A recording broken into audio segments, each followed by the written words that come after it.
Salut à tous. J'aimerais vous dire que je reviens avec une vidéo qui transpire la joie de vivre et la bonne humeur, mais la réalité est tout autre. Et j'aimerais adresser un grand merci à MJ, sa chaîne sort en description, qui m'a donné envie d'agir avec sa fameuse émission Fermez-la. Aujourd'hui on va parler des fans cancer. Vous vous rappelez de ça? C'est un film que j'ai personnellement pas aimé et critiqué. Je doute que ce soit de ma faute car j'ai trop peu de visibilité. Mais voilà ce qui s'est passé.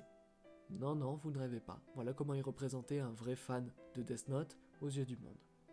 Cette vidéo n'a pas pour but de les insulter ou autre. Ce serait très con de ma part et un peu faux cul. Dès qu'on regarde mes vidéos, on peut voir des propos abjects et peu appropriés. Enfin, pour un public dénué de second degré. Tout le monde sait, enfin, j'espère, que dès que je dis qu'une femme est incapable de manipuler un homme car je sous-entends qu'elles sont trop connes, c'est du second degré. C'est une blague, avec un humour très noir, mais ça reste une blague qui ne reflète absolument pas la réalité. Et là vous allez me dire que c'est dur de reconnaître de l'ironie, surtout dès qu'on ne connaît pas la personne en face. C'est pour ça que je m'engage à mettre ce message au début de toutes mes vidéos, à partir de maintenant. C'est un petit pas, mais ça en reste un. Après il y a quelque chose de plus choquant, notamment ça. Les mecs, vous avez gagné. C'est bon, pas besoin de vous acharner. Le film s'est pris une tollée, l'impact financier a été monstrueux, le producteur s'est déjà excusé à maintes reprises, mais c'est passé. Et il faut surtout arrêter de continuer d'insulter, voire dans des cas extrêmes de fans cancer, harceler et menacer de nouveaux films, en prenant comme base un mauvais film, notamment celui-là, comme par exemple Ghost in the Shell, qui, je trouve, personnellement, est un excellent film, mais qui s'était vu pourrir car les gens avaient peur d'un nouveau Dragon Ball Evolution. Le film n'était même pas encore sorti, vous vous rendez compte de la débilité que vous reflétez? Mais le pire, ce n'est pas eux qui en souffrent, mais les vrais fans.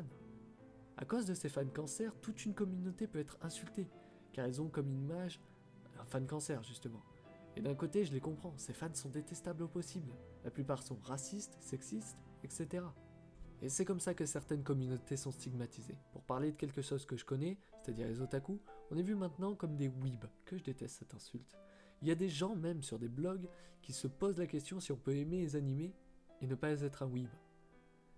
Elle les montre comme des gens asociaux, obsédés et incapables de faire la différence entre le réel et le fictif, mais surtout qui sont incapables de voir autre chose que le Japon.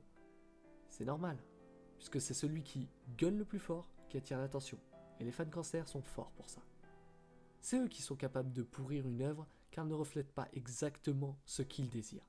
C'est eux qui sont capables de menacer des acteurs / producteurs car le film est mauvais, qui, rappelons-le quand même, est puni par la loi. La loi, d'après l'article 222-17 du code pénal, sanctionne la menace de mort de 6 mois d'emprisonnement et 7 500 € d'amende.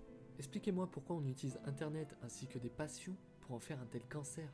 Pourquoi au lieu d'écrire un commentaire argumenté, certes négatif, mais quand même respectueux, vous écrivez une menace de mort? Vous pensez sûrement qu'un message n'a que peu d'importance et que ça n'impacte pas la vie d'une personne? Des carrières ont été détruites par votre faute.